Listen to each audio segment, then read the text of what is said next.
Bonjour à tous et à toutes. Cette vidéo est le fruit de mes réflexions durant le jeûne des Juifs commémorant la destruction des 2 temples à Jérusalem. Comme je l'ai toujours ressenti depuis que j'ai pris le chemin de la source de toutes choses, dévoilée par les maîtres d'Israël, la destruction des temples va de pair avec la tentative millénaire de détruire le tétragramme nommé le nom en français et Hachem en hébreu. Cette entreprise maléfique est ourdie et soutenue par ce que l'on appelle le serpent, qui a pris différents masques au cours des âges. Ce nom, avec un grand N, est une forteresse, un rocher sur lequel repose et se maintient le monde en général et l'humanité en particulier. Parler du Dieu d'Israël est un sacrilège, mais d'un autre côté, nous, humains, nous ne pouvons pas faire autrement que de le nommer par un mot. Hachem, le nom. Hachem est le mot choisi pour nommer 4 consonnes dont la prononciation s'est perdue avec la destruction du second temple. Une seule fois par an, ce mot est écrié par le grand prêtre dans le Saint des Saints. Alors, plus de temple, plus de grands prêtres, donc plus de transmission. La prononciation s'est perdue. Restent les 4 consonnes. Nous ne pouvons plus dire le mot qu'elles forment. Par contre, nous pouvons les visualiser. En les disposant non pas en ligne, mais en carré, cela évoque pour moi une maison. D'où le parallèle que je fais avec la destruction des temples et la tentative de destruction du nom. Pour que la maison ne soit pas vide, sans son ou une simple abstraction, il faut étudier le sens presque infini de chaque lettre, non pas avec des kabbalistes du dimanche qui étalent le peu de confiture qu'ils ont sur la tartine qu'ils vendent à prix d'or, mais avec des maîtres authentiques.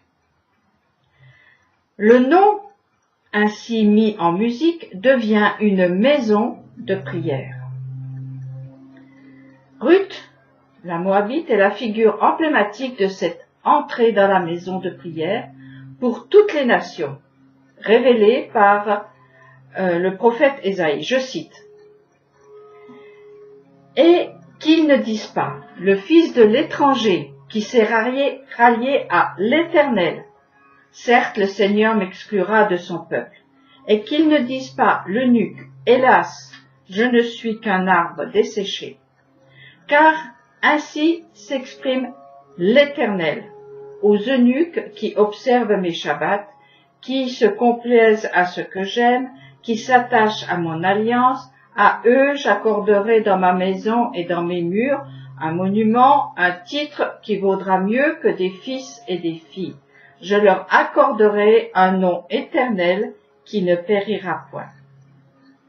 Et les fils de l'étranger qui s'agrègent à l'Éternel, se vouant à son culte, aimant son nom et devenant pour lui des serviteurs, tous ceux qui observent le Shabbat et ne le profanent point, qui persévèrent dans mon alliance, je les amènerai sur ma sainte montagne, je les comblerai de joie dans ma maison de prière, leurs holocaustes et autres sacrifices seront les bienvenus sur mon autel, car ma maison sera nommée maison des prières pour toutes les nations. » Ce fragment de la Torah écrite, je ne me lasse pas de le citer, pour moi, pour vous et pour les détracteurs qui interdisent l'accès des non-juifs à la lumière qui jaillit des portes et des fenêtres de cette maison appelée Hachem. Bien sûr, ma façon de voir et d'interpréter est sans doute entachée de ce que je suis, mais elle est celle que je ressens au plus profond de moi-même. Oui, les temples ont été détruits, mais en apparence seulement, car il reste la racine de cet édifice qu'est Hachem. Et ça, le serpent ne l'aura pas, car cette maison-là refleurit dans les cœurs qui aiment Hachem et qui apprennent à chaque instant qui passe ce qu'il veut dire, ce qu'il peut dire et ce qu'il dit. Oui, l'ennemi est puissant, mais il n'est pas le créateur. L'ennemi qui cherche à tout détruire a été créé comme vous et moi, pour des raisons qui nous échappent et dans le fond, qui ne nous regardent pas. Créature, il n'est pas infini, encore moins éternel. Il habite des ruines. Ses invitations à partager sa folie sont alléchantes, mais la lumière de sa maison est noire. À chacun d'entre nous de choisir la maison où nous voulons entrer. Le Dieu que nous voulons servir, le temple que nous voulons construire. De là va obligatoirement découler une autre façon d'agir, de parler et de penser. Bien sûr, il faudra renoncer à beaucoup d'avant, jeter les trop, apprendre les us et coutumes d'un nouveau monde, sans perdre son identité. Ce chemin du milieu se construit à chaque pas avec patience. À nous, non-juifs, on nous parle toujours du Créateur, Elohim. Normal. Et c'est déjà tout un programme à côté duquel personne ne peut passer. Mais Ésaïe parle de Hachem, dont le poids sémantique des 4 lettres développé est de 45, qui est aussi le poids sémantique du mot et du nom Adam. Alors il ne faut pas chercher bien loin pour réaliser que Hachem, traduit par l'Éternel, est partie prenante dans la création de l'Adam. L'Éternel Dieu façonna l'homme, poussière détachée du sol, fit pénétrer dans ses narines un souffle de vie, et l'homme, l'Adam, devint un être vivant. Alors, sauf à prétendre que le non-juif n'est pas une âme vivante, Adam, de qui nous sommes tous les fils,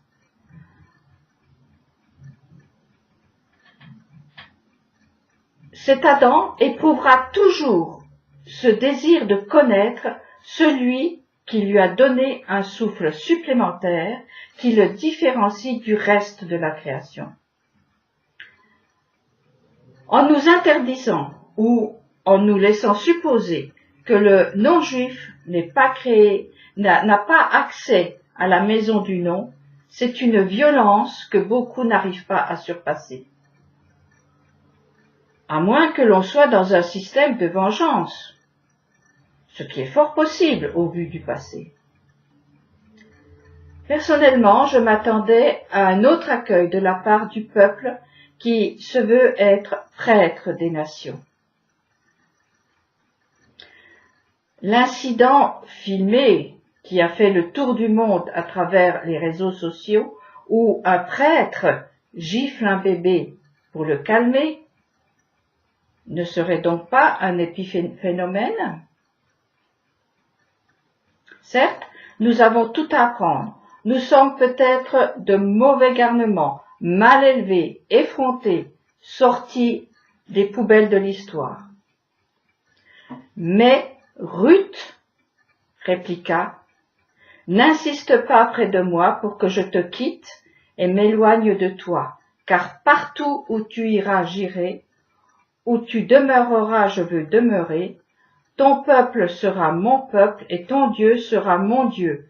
Là où tu mourras, je veux mourir aussi et y être enterré. » Fort heureusement, il y a des maîtres en Israël qui nous accueillent. Comme Noémie, ils sont à contre-courant et doivent se battre sur deux fronts à la fois.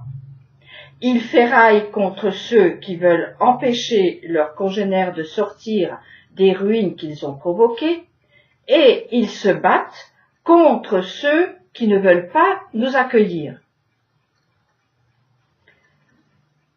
Je ne verse pas dans le misérabilisme, car je sais que la Torah dit la vérité, et ces raves que beaucoup de non-juifs écoutent sont les dignes fils d'Abraham qui attendaient le passage des voyageurs sur le pas de sa porte pour les nourrir et leur permettre de se reposer.